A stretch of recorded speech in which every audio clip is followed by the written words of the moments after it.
Hello, welcome to the Book Gallery, a series of conversations with writers and scholars of imagination and erudition. I am your host, Luke Sheahan, editor of the University Bookman. Founded by Russell Kirk, the University Bookman redeems the time by identifying and discussing books that diagnose the modern age and support a renewal of culture and the common good. Our country faces enormous social, demographic, cultural, political, and social problems. One cannot go a day without reading about a new study on cultural decay and decline. To discuss these problems and potential solutions, I am joined by Timothy S Goeglein. Tim is Vice President of External and Government Relations for Focus on the Family.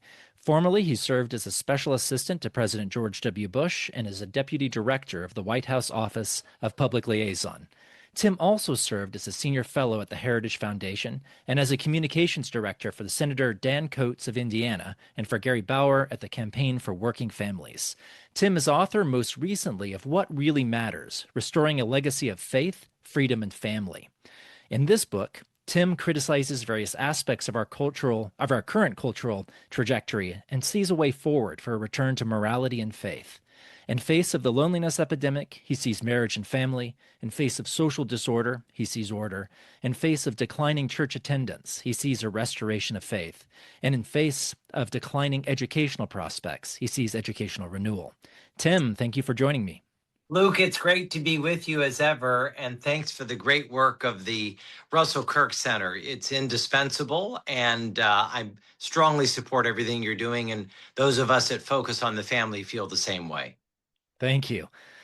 So, things have been going wrong in marriage, family, religion, a well-ordered society. That's not how most of us would describe it. So we've been heading in the wrong direction for some decades now. There's a few signs, ups and downs here and there, but overall the trajectory is not a good one. We have rise in divorce rates. They've fallen off a bit, but they certainly haven't fallen far enough. It's more a sign, rather, of just marriage becoming less and less important than it is an actual positive sign. We've seen a fall in birth rates, rise in loneliness, deaths of despair, everything that goes along with that. So let's talk through some problems. So you frame your book as a restoration of a number of things. First things first, the restoration of marriage. So what's undermining marriage? Well, I wrote a book, as you know, called Stumbling Toward Utopia. It was my fourth book, and it was a deep dive look into where the social and moral revolution of the 1960s actually came from. I remember flying, I think I shared this story with you, Luke, flying back from speaking in Oklahoma. And I asked for a stack of those cocktail napkins, which may be the smallest napkins ever created. And I began to outline this question I had been asked in a major speech, which is, where did the earthquake of the 60s and 70s actually originate? And I felt like I had shards to share, but never really answered the question. And I began to build an outline. Spent 2 years doing a lot of reading and research, and I came to find that if you want to say where did the social and moral revolution that we all think of, sort of 1968 and beyond, where did it come from? It really began to congeal at the turn of the 20th century. A handful of very influential, well-funded radicals decided they didn't like the form of American government or the form of the American legal system. They certainly didn't like the idea of American education as it had come down to be by the mid-century of the 20th century, and many other things. And so Stumbling Toward Utopia got a lot of attention, as you know. But I felt in rereading that book that I didn't do something, which is I did not as effectively show as I should have what the implications are of the moral and social revolution on the institutions you've mentioned. Just elementally, what is the impact of that huge earthquake on marriage, family, parenting, human life, religious liberty, conscience rights, parental rights, pronouns with fixed meanings? And I really wanted to answer that. And so in a series of essays and columns I've written over the course of the last few years, congealed into this book, What Really Matters, with very great specificity, I demonstrate what that impact has been. The lowest marriage rates in all of recorded American history, the lowest fertility rates in all of recorded American history, a frontal assault on the idea of femininity and masculinity, parental rights, which, by the way, is a major targeted area now of American progressivism and a number of other things. So I think that in what really matters, the golden narrative on this side of it is the sobering, and there's a lot to be sobered about. The kind of sobering empirical data and what it says about these first institutions, the permanent things, and then, if I may, the hopeful side. Not from my opinion or from my sort of organic optimism, and I am organically optimistic, but I think there are also, as I demonstrate in the book, any number of ways in which there are signs of former decline and destruction, which seem to be evidencing themselves in what I think of as kind of a quiet American revival or renewal or restoration. And I think they are particularly significant in some of the areas that we're discussing, in this great talk. Let's talk about a couple of things about marriage. So you talk about various policies and cultural practices that are undermining its longevity. We can go through a couple of Yes. these. Cohabitation is one of them. What's wrong with this? Yeah, a number of years ago, I was out in Palo Alto. And if you ever can spend, an hour with the great Tom Sowell, I think he's now 95 or 96 years old. You walk out of something like that. If you can try, you might be levitating as I was. And there's something that Tom said to me, which, as you know, I record in the book. And I'd like to quote him if I may. This is Thomas Sowell. He says, despite attempts to equate married couples with people who are living together as domestic partners, married couples are in fact better off than unmarried couples by almost any standard you can think of.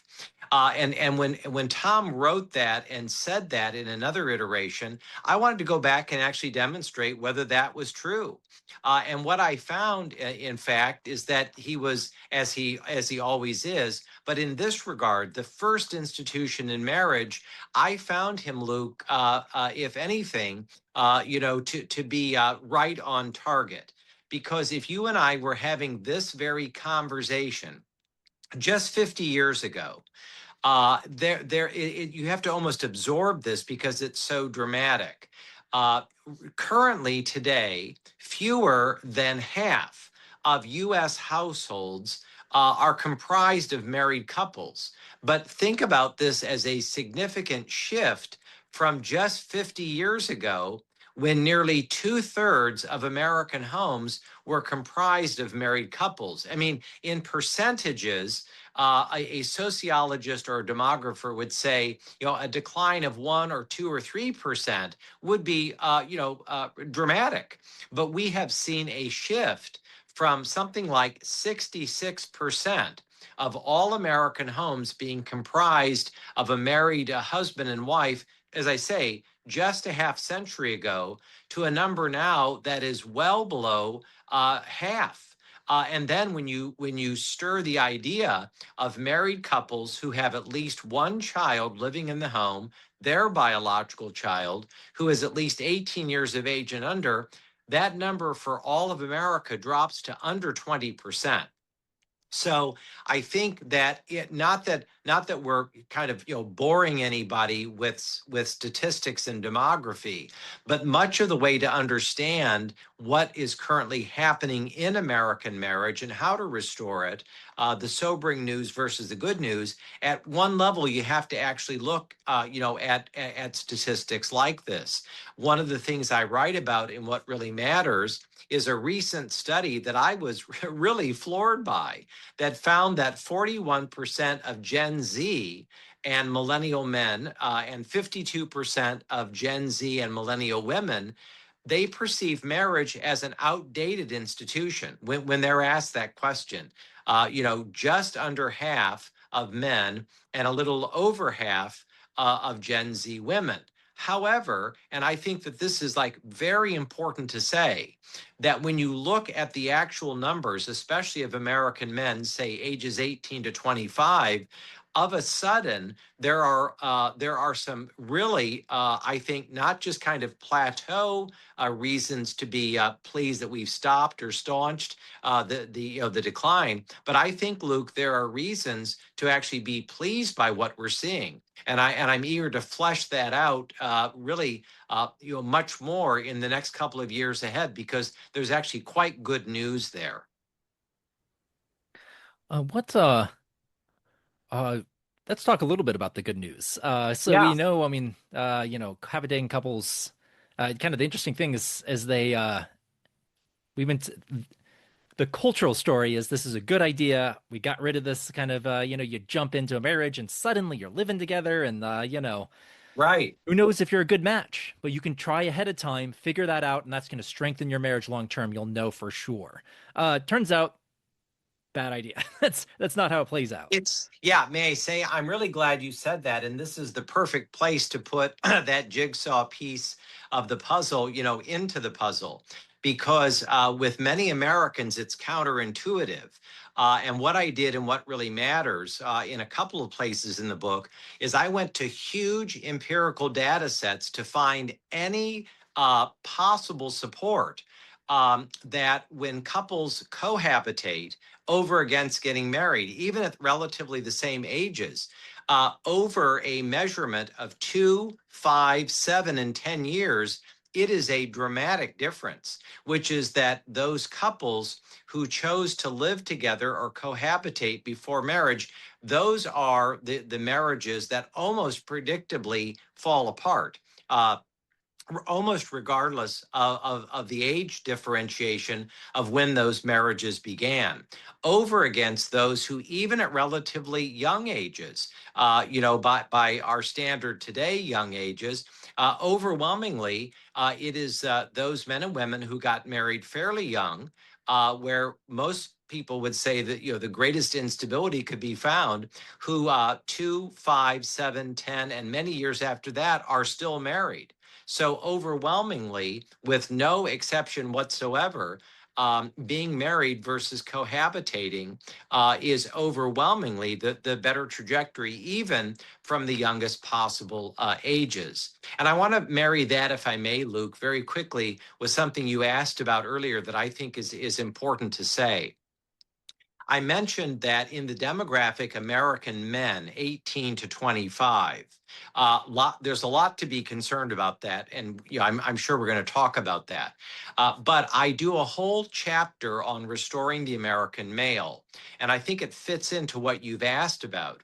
Because American men 18 to 25, they are telling reliable people that they want to be married, that they want to have children, that they believe that having a contiguous and stable faith and religious-based life is very important. In other words, they're putting very great emphasis in their own lives on marriage, family, parenting, stability, continuity, order. I mean, this is actually quite exceptional news. Now, women in the same demographic, this is the sobering part. Women in the same demographic, 18 to 25, aspirationally, they will say, yes, someday I may want to be married. Someday I may want to have children. But the problem here, and I think it's just unbelievably important, that we talk about this, is that what explains that chasm? And I don't think that there is one explanation. People, far more important than me in spending their professional lives looking at these questions, have really differing views. But one of the chasm explanations, I think, is that we now have millions of American men, able-bodied American men, 18 to, say, 30 years old.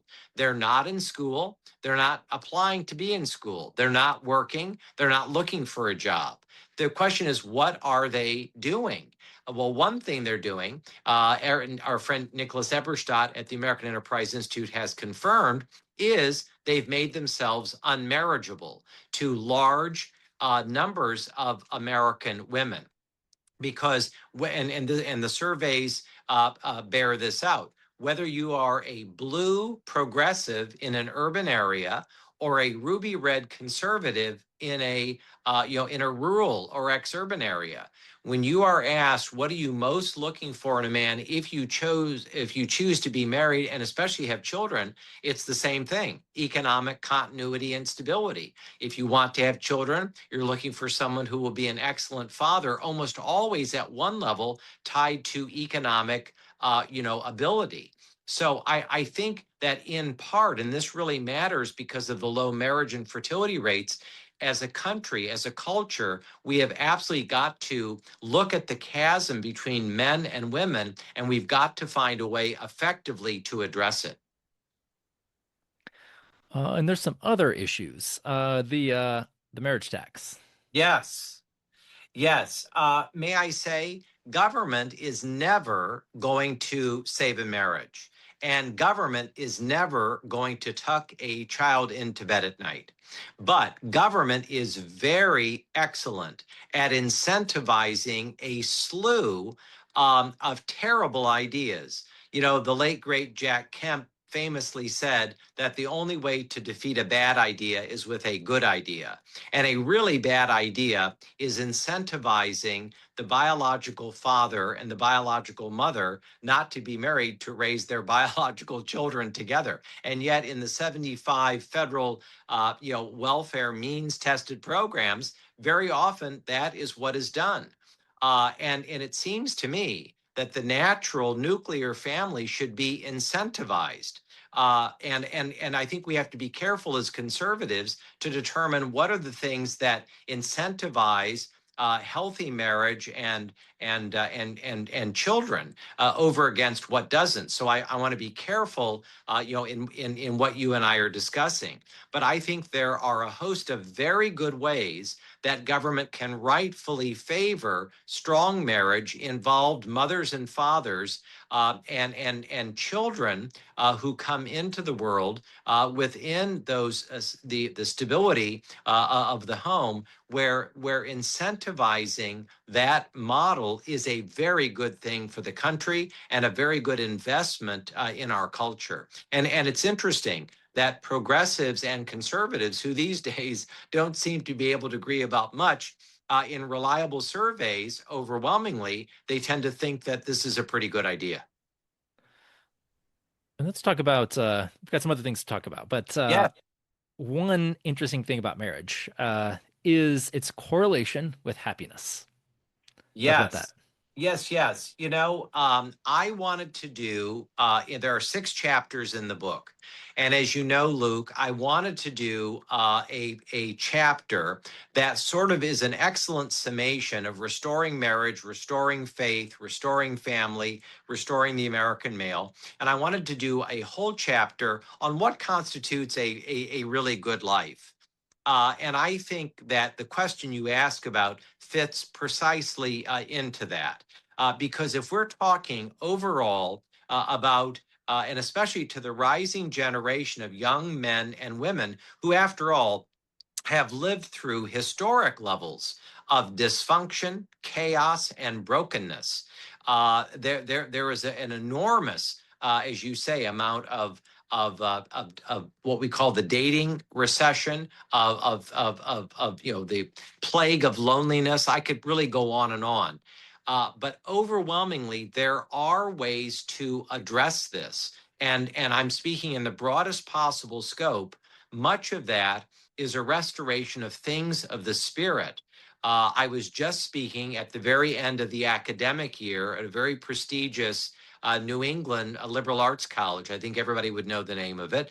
And I was really struck by the fact, after you speak and after there's questions and answers, there's always a number of, undergraduates who stay around to kind of continue the conversation. And I had mentioned that men account for 3 out of every 4 suicides or drug overdoses, in the country. And one of the young men said to me, along the lines of your great question, what is a practical way that we can address that? Beyond government and so forth. And I said, well, there's another statistic you should be aware of. I said 15% of all American men say they have no friends. And I said, I just like to ask, I know the plural of anecdote is not data, but I said, it was a sizable group. I said, how many of you would say that you don't even have one close friend?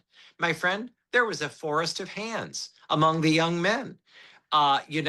This idea of connection, of relationship, of friendship.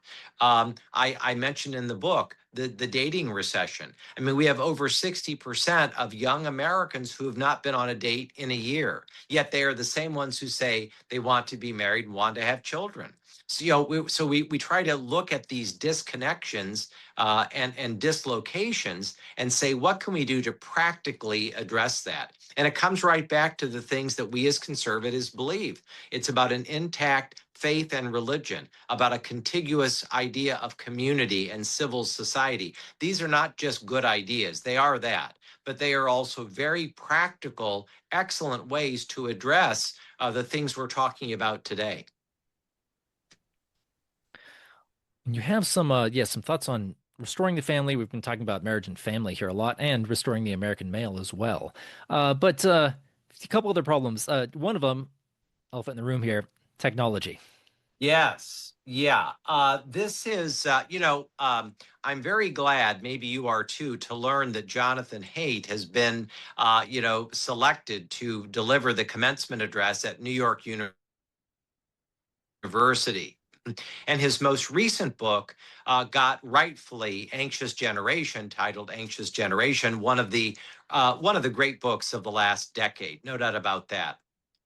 But Jonathan did a book that I know you are well aware of that fits right into to what we are talking about, because the idea of this nexus point of distraction, of technology fully getting in the way of who we are, is so enormous. It is so colossal now. I mean, it is 14 elephants dancing in every room. That's how colossal the distraction, loneliness, isolation, the problems that often seem intractable to us are.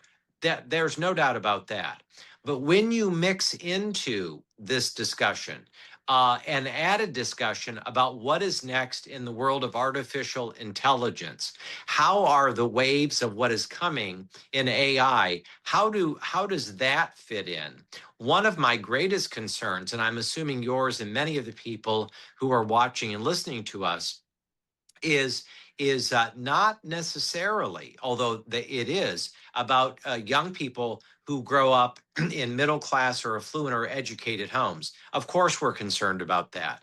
But when you look at these statistics for those who grow up in homes where the parents have only graduated from high school, if they've graduated from school or below, I mean, if we're in that part of the giant American demography, I think categorically that while we're very concerned about the problems we've seen now, and I say this again as an inveterate optimist, we've not seen anything yet, because the level of the decoupling of human beings. And I think that Jonathan Haidt has done great research in this, as have many other people. I think that trajectory is going to grow exponentially and quickly. The changes in AI over against the things we've already seen just since COVID are really mind-blowing. Yeah, well, and that's what's interesting about technology is it's the well, with phones anyway, it's the technology itself. It's not just what you access and what you look at. I think we thought Absolutely. that for a long time. It's the very Yes. fact that you're just staring at a screen for five Yes. hours a day. Yeah, I want to pick up on that. And in fact, I think it's very important, if you're okay with it, that we just kind of take an exit off the turnpike for just a moment to talk about this, because we've talked about young American men as well. We should, and American men in general. I want to talk. I didn't do an entire chapter, on restoring the American woman as I did on restoring the American male, but I could have. And one of the things, as you know, that I stress in this book, and I think we need to say it, is what is going on with girls and young American women in America. This is equally sobering. The suicide and the self-harm rates for adolescents, particularly girls, are you ready for this? Quadrupled just since 2010. And you know what I'm going to say? That is the start of the smartphone era. And so you see a quadrupling of this between 2010 and 2021. That really should shock and terribly, I think, disappoint us.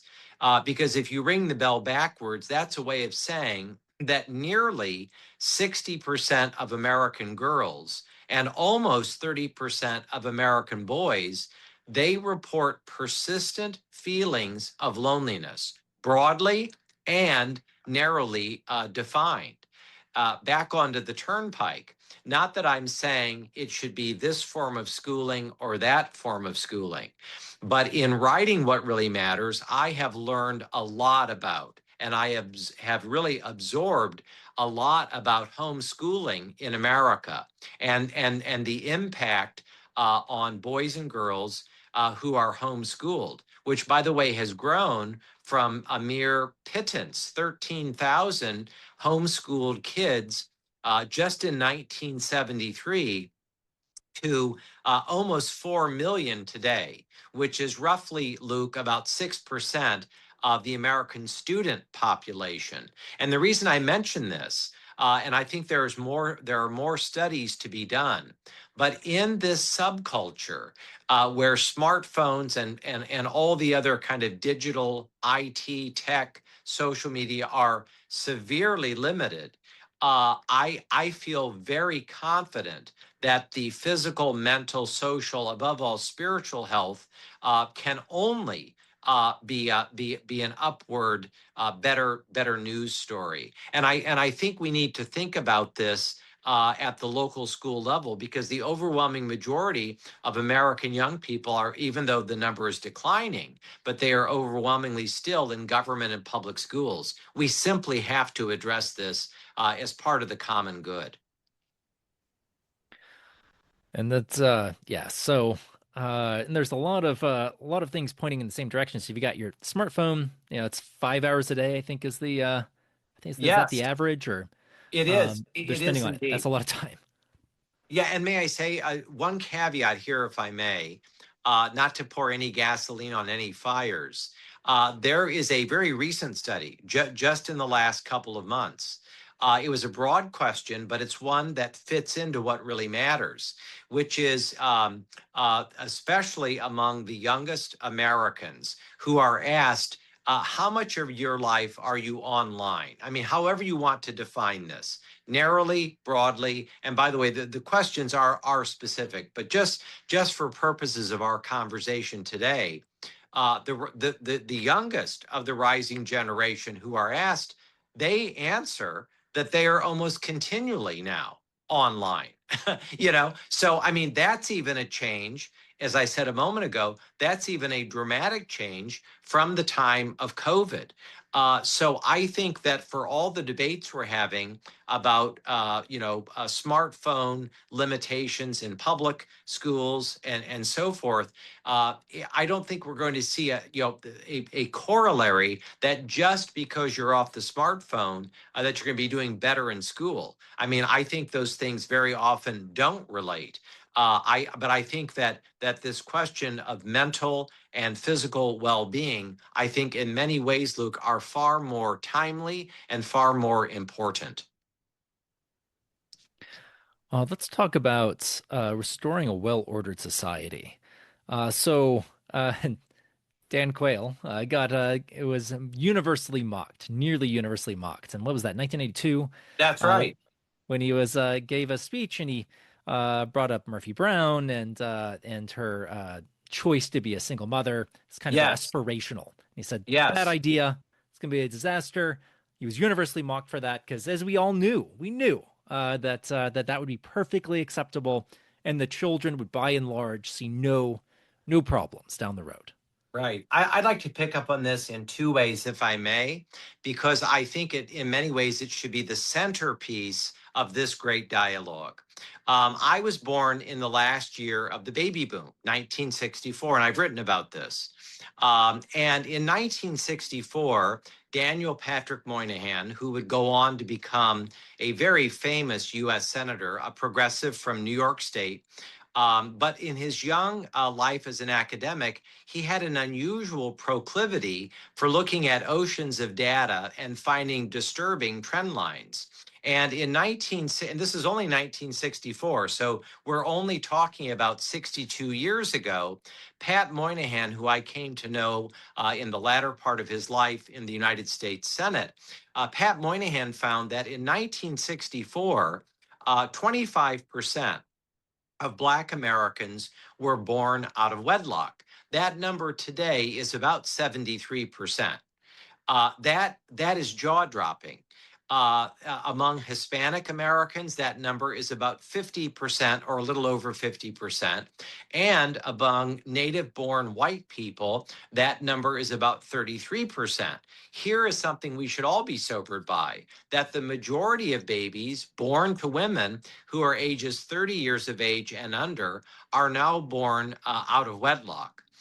For the first time, as I write about and what really matters, and I would draw readers' attention to this, we had something that many people thought that they would never see, whether you're on the left or right, which is that the majority of babies born to American women in 2025, the majority were born to women in their 30s, not women in their 20s. So I think it's rightful to say that if we address successfully the marriage issue, we will address successfully the fertility issue. But the large question, as you say, is how do you do that effectively without saying it's Silicon Valley's job, it's Wall Street's job, it's Hollywood's job, it's Washington D.C.'s job, the kind of progressive proclivity of top down. And I think this is where culture, the role of the church, above all, the role of American faith, religion, as I said earlier, things of the spirit.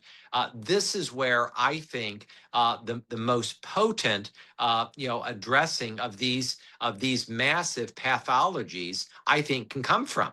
I mean, the political class here. Right? They want to talk about border security. They want to talk about the war. They want to talk about, and they should, and they will. But you can try, as I have spent my professional life, almost 40 years, as a man of faith, a Christian, and a conservative inside the Beltway. And I can tell you, friend to friend, that the political class does not like to address what really matters. I chose the name of the book because I was speaking at a wonderful college, and a young woman said, "Mr. Goeglein, I think I agree with you, but why does the political class, why don't they talk about what really matters?" What really matters, Luke, is a plague of fatherlessness. That really matters. What really matters is millions of American boys and girls growing up, they don't even know who their father is. They've barely spent time with their dad. We have other millions who, in fact, know who their fathers are, but they tell people that even when their fathers are physically present, they often feel that virtually they're not really there. They're kind of in another world or galaxy. Who of us have not been in a restaurant and you're there and you're observing mom and dad and one, two, three kids, and everybody seems to be on their phone or with headphones on or whatever. These are the things that really matter. These are the things that shape the answer to the question, what kind of a country do we want 50 years from now? So it's that kind of tool in the toolbox that motivated me to write this book and to get it out, and to spawn the kind of conversation we're having. Yeah, so yeah, that is a funny thing. I think we spent a lot of time thinking that fathers were kind of superfluous. It provided a paycheck, but the government can provide a paycheck. Murphy Brown can provide a paycheck. It just didn't matter. Turns out, wouldn't you know it, we got it Yes. completely wrong. A few generations too late, as it turns out. I'm actually really honored that you would say that because, and I know you are out and about a lot as well. And I spend a lot of my professional life as one of the vice presidents that focus on the family with large numbers of people who absolutely do not agree with the worldview of focus on the family. And I think that's great because I want to learn from my fellow Americans, but people who don't share even broadly our worldview on a lot of things. And one of the things that I have found about, and I write about this because I think it's so critically important, is that there are large numbers, Luke, of affluent, educated Americans. And when the cameras are on and the lights are on and they're in the public square, they seem to suggest that every model possible will work just fine for young people, even though that view is not rooted in any kind of identifiable empirical research. But when the lights are off and the cameras are off, and they're living in their own kind of private space as husbands and wives, they actually live, broadly defined or narrowly defined, a quite traditional life. Affluent, educated Americans, especially those with at least one child, 18 years of age and under, they tend to get and stay married. Inside of marriage, they have their children, and they are awfully interested and almost preoccupied with the moral ecology of the next generation, making sure that their young people are educated well, are protected from the smartphone distractions, and are being taught that a kind of faith community, a continuum, is very important for a good way to live. Back to Pat Moynihan, he said that the principal difference between conservatives and progressives is that conservatives believe that if you want to impact the country, you have to impact the culture. And he said that progressives believe that if you want to impact the country, you have to start with politics. And I think he was right about that. I think we conservatives have a lot to contribute, and it begins with the permanent things. That's why I love that phrase. It begins with the little platoons. It begins at the most local and organic level because those are the things that measurably work. And we've been talking really about faith all along. And I said, all of these topics are really interrelated. But let's talk about restoring faith.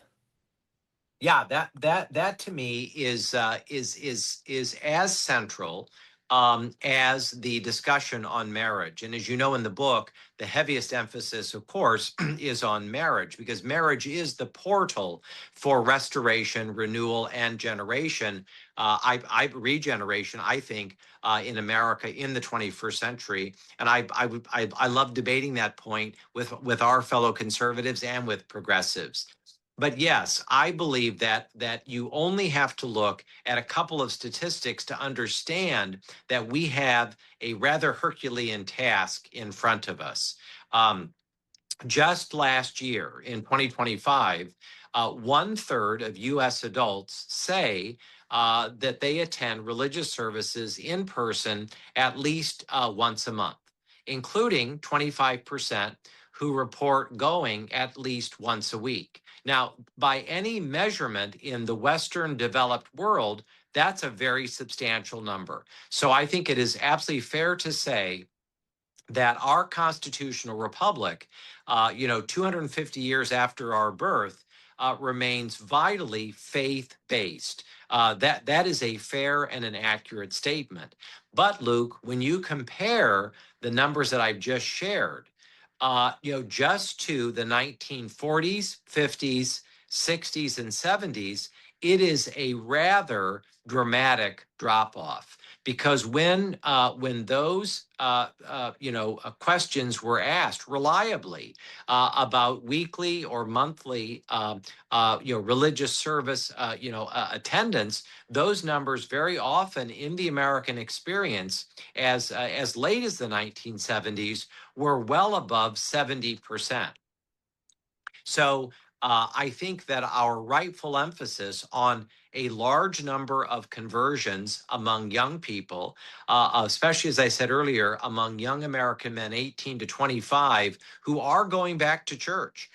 For many years, that was either a fall off or a plateau. And I think people who are in congregations, parishes, temples, synagogues, they will confirm that for the moment, it's not uncommon on a Sunday morning, on a Saturday night, on a Wednesday, on a Sunday to have more men, in church, synagogue, temple, etc., than women. That is new.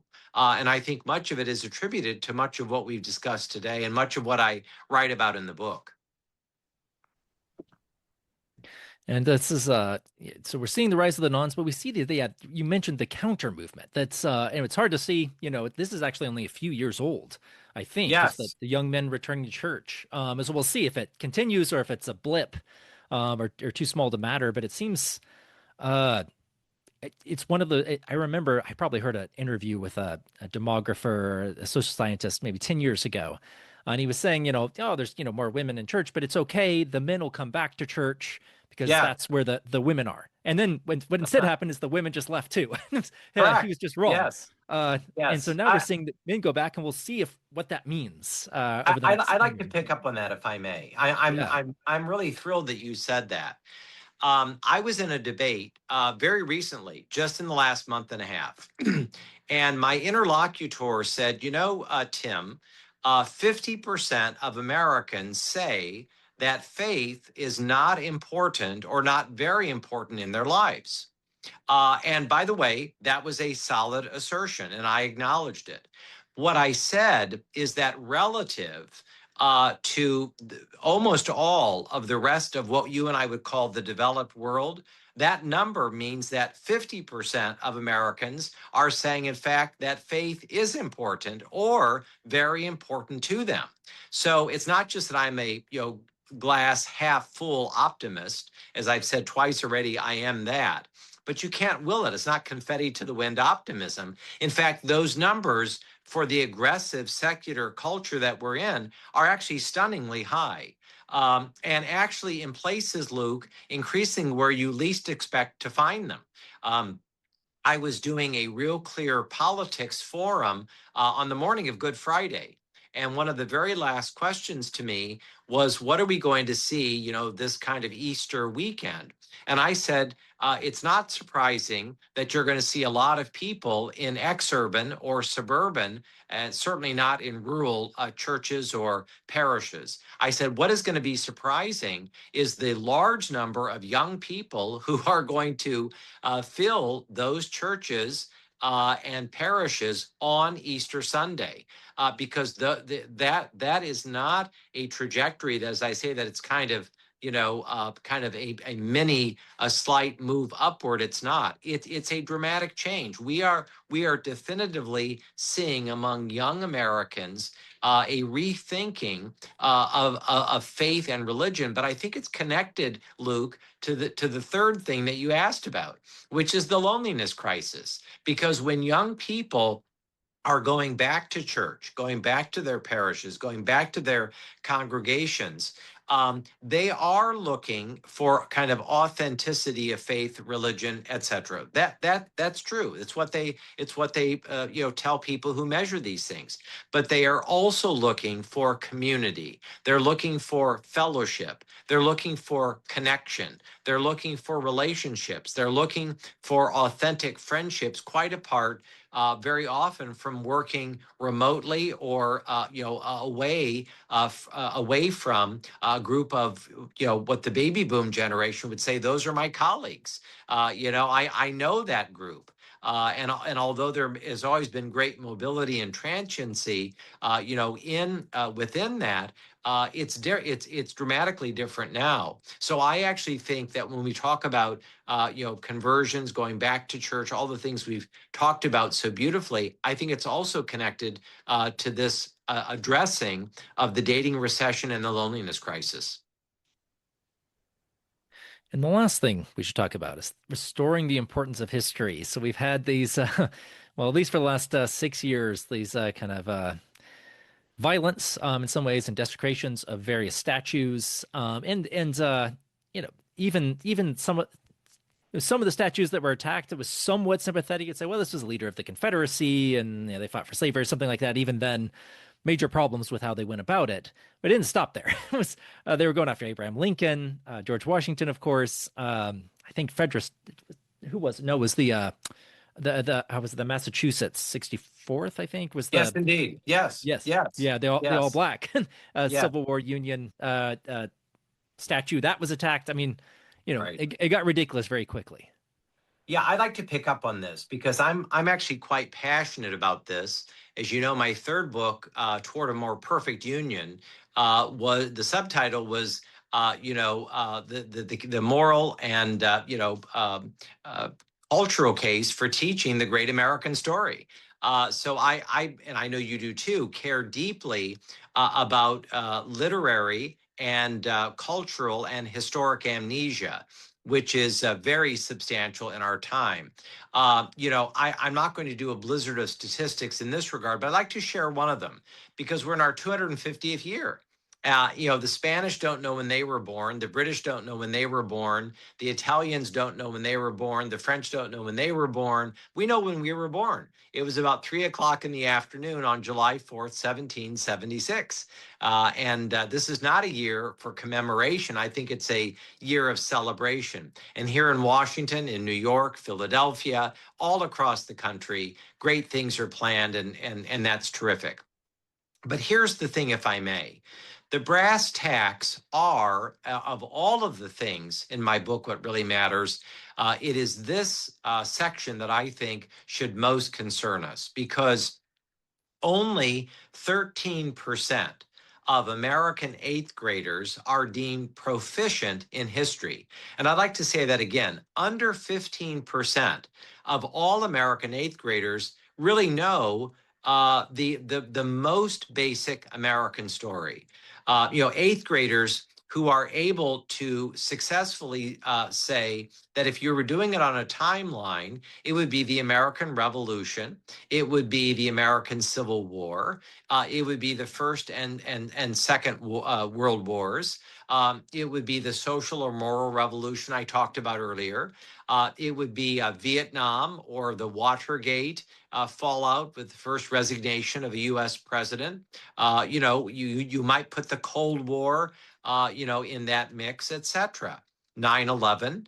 I mean, these would seem to be a basic rubric of the idea of the American experience.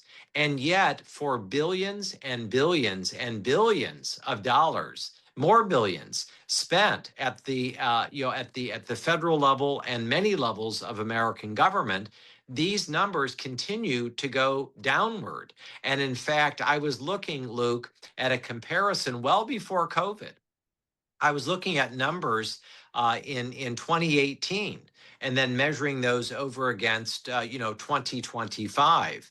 And unfortunately, these numbers continue to decline. And I'm dealing here not just even with basic reading levels or math. That's a whole other, as they say, kettle of fish, although I write about that as well. But I'm speaking just in this 250th year on the importance of restoring American history. And the great news is that our friends at Hillsdale have come up with, I think, the best single curriculum that I'm aware of. It's called the 1776 Project, born in 2020, spearheaded, as I say, by our friends at Hillsdale, and released this very comprehensive and, may I say, accurate history curriculum for K through 12 students. But I mean, it's friendly and open to any American. It is a absolutely fantastic way to address and to have, I think, great goals of restoring the importance of history. I think they have done a really magnificent public service. Well, there's a few kind of ridiculous. I mean, big problem is the ridiculous things that happen. Father Sarah is one story Yes. that you bring up a couple of times. Tell the story about Father Sarah and what happened to him. Yeah, in fact, I'm glad you raised that because I was actually in California just after What Really Matters was published. And I was in the Bay Area, the heart of some of the most famous missions, in all of California. Father Sarah, of course, the founder of California. And I was in a major university. I was at a small private college, and I was in what you and I would say kind of a none of the above, just a large forum. And I asked, all of these Californians, tell me who Father Sarah is. What can you tell me about his work? And there were very minor exceptions. Overwhelmingly, it was crickets. Nobody knew the name. Nobody knew about the missions history of California. I mean, this is a major religious figure in American history. He's a major founder in American history. I would put him in the top 100 most important Catholic Americans or Catholics in American history to the founding of our nation. You can't understand California history. You can't understand the history of the American West without knowing who this exceptional figure was. But this is the kind of historic illiteracy that I think needs to be addressed. And what a better year to do it in than this year. Well, it's something I run into too with among my students is a certain, one of my pet peeves is ignorance about the three-fifths clause, for example. They're sure Yes. like this was this, effort to just diminish the personhood of slaves when it's not understanding that all the advocates were the slave states. And had they gotten through, the full representation of slaves, they would have utterly dominated the House of Representatives. It was super majority from the slave Yes. states. They Yes. just don't know that. It's They don't. extraordinary. I know. I was mentioning earlier a forum that I was in, and unrelated to the basic topic at hand, the idea of civic illiteracy did come up in the questions and answers. Um, and I was reminding my audience of something that I write about in What Really Matters, that only 24% of American adults are aware the First Amendment guarantees freedom of religion. And just 28% know it guarantees freedom of speech. Um, when you're under 25%, when you're under one of every four American adults who are aware of the First Amendment guarantee of freedom of religion, and you're barely, at 30% knowing it guarantees freedom of speech, I hope people of goodwill on both sides of whatever ideological spectrum will say we have a massive national problem that demands at every level the ability to address it and to rectify it. Because I think that we're honor and duty bound to do that. Well, Tim, this has been a good discussion. Where should people go to find out more about your book, more about you, and more about your work?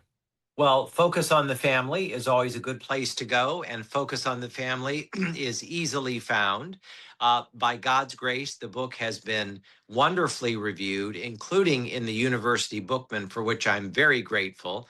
The book is available everywhere. Wherever you like to buy books, you can find it there. And I'm very grateful for that. And I would like to say, if I may, Luke, just one thing, which I think is very consistent with I love the University Bookman. I'm a longtime reader, and I'm a great supporter of the Russell Kirk Center. But I think that it's very important that we say, about what really matters. That if we get everything else wrong, and I pray we will not, that we really work to get marriage right. Because as Pat Moynihan said, marriage, I mean, regardless of your ideological or religious, profile or view or identity or whatever we're calling it in 21st century America, I think Pat Moynihan was right that marriage orients men and women toward the future. That's a good thing to say because it asks them not just to commit to each other, but to plan and to earn and to save and to devote themselves to advancing their children's prospects. That's what it's all about. That's part of the greatness of the United States of America. And I think in the 250th year, we're not calling for a complete overhaul of society because we know it won't happen overnight. But it seems to me that the things of the heart, what really matters, these are the things that we should have a national commitment to. Thank you. And thank you all for joining us. Please visit kirkcenter.org to learn more about the Kirk Center. You can support the Kirk Center and the work of the University Bookman at kirkcenter.org/donate. Go to kirkcenter.org/permanent-things to sign up for the Kirk Center website email list. And I'll see you next time on the Book Gallery.